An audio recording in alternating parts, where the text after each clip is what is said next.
हिलियतुल औलिया में एक हकायत नकल की गई है कि हज़रत मालिक बिन दिनार रज़ियल्लाहु ताला अन्हु इरशाद फरमाते हैं कि मनकूल है कि बनी इसराइल में एक आलिम साहब थे जो अपने घर पर लोगों को जमा करके बयान फरमाया करते थे।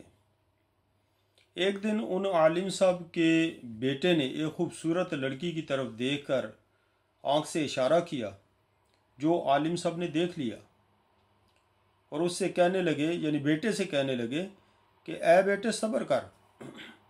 ये कहते ही वो आलिम साहब अपने तख्त से मुंह के बल नीचे गिरे और उनकी हड्डियों के बाद जोड़ टूट गए। उनकी बीवी का हमल साक़त हो गया और उनके लड़के जंग में मारे गए। उस वक्त के नबी अलैहिस्सलातु वस्सलाम को अल्लाह रब्बुल इज़्ज़त ने वही फरमाई कि इस आलिम को ख़बर कर दें कि मैं इसकी नस्ल से कभी सिद्दीक़ पैदा नहीं करूँगा। क्या मेरे लिए सिर्फ इतना ही नाराज़ होना था कि वो अपने बेटे को कह दे कि बेटे सब्र कर? इसका मतलब यह है कि अपने बेटे पर उसने सख्ती क्यों नहीं की, उसको सज़ा क्यों नहीं दी। और आज हमारी हालत भी ऐसी कुछ नज़र आ रही है। हम खुद क्या कर रहे हैं, हमारी औलादें क्या कर रहे हैं, हमारे अजीज़ और रिश्तेदार और करीबी दोस्त अहबाब वगैरह क्या कर रहे हैं, हम उन्हें गुनाहों से रोकते हुए नज़र नहीं आते,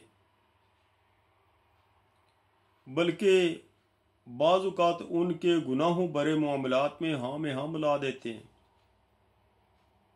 सबसे पहले तो हमें अपनी फ़िक्र करनी चाहिए कि हम अपनी इस्लाह करें और उसके बाद जो है वो अपने औलाद की फ़िक्र करें, औलाद को इस्लाह करें, औलाद की इस्लाह करें।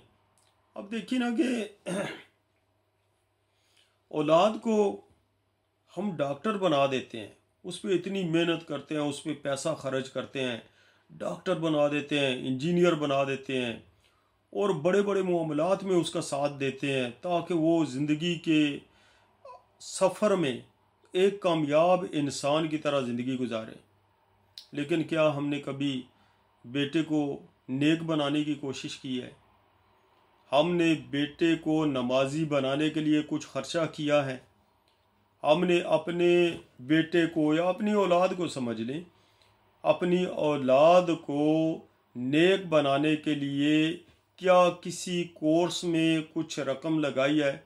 अमामत कोर्स कर लें, मुबल्लिग कोर्स कर लें, अभी कायदे का कोर्स है, मदनी कायदा कोर्स, तजवीद कोर्स हैं, तो क्या हमने अपनी औलाद को ये पढ़ाए हैं? नहीं है।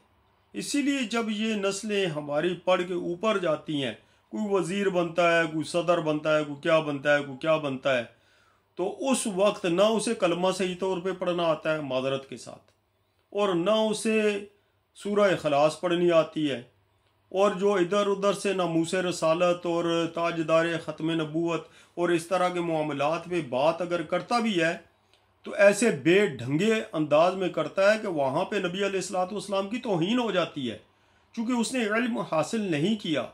मेरे साथ एक इमरान खान का चाहने वाला जो है, वो हमारा एक अजीज़ ही है, वो अक्सर बहस करता रहता है और इतनी तबलीग करता है, मैं तो कहूँगा कि इमरान खान की तबलीग करता है।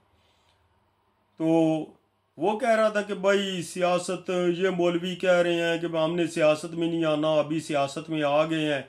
तो मैं कहता हूँ कि भाई सियासत करना तो काम दुनियादारों का है, सियासत करना उलमाए कराम का काम नहीं है, चूँकि सियासत में झूठ होता है, मक्कारी होती है, बदकारी होती है और अवाम के हुकूक अदा नहीं किए जाते, गरीबों की इज़्ज़तें पामाल की जाती हैं, इंसाफ मुहैया नहीं किया जाता, गालियाँ दी जाती हैं, बकवासात किए जाते हैं, हर किस्म का गलत काम सियासत में किया जाता है। उलमाए कराम का सियासत से कोई ताल्लुक़ नहीं।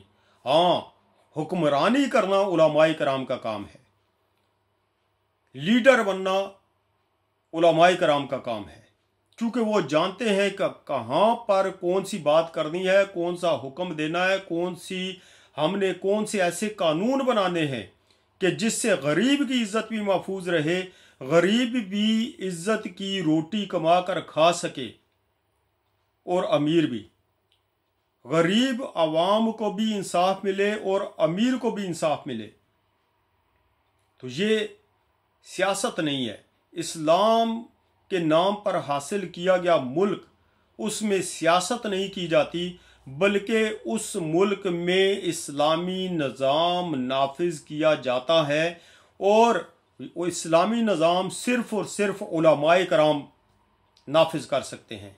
और इस तरह के नूरुल हक कादरी जैसे और फजलुर रहमान जैसे डब्बा किस्म के मौलवी वहाँ पे नहीं चलते।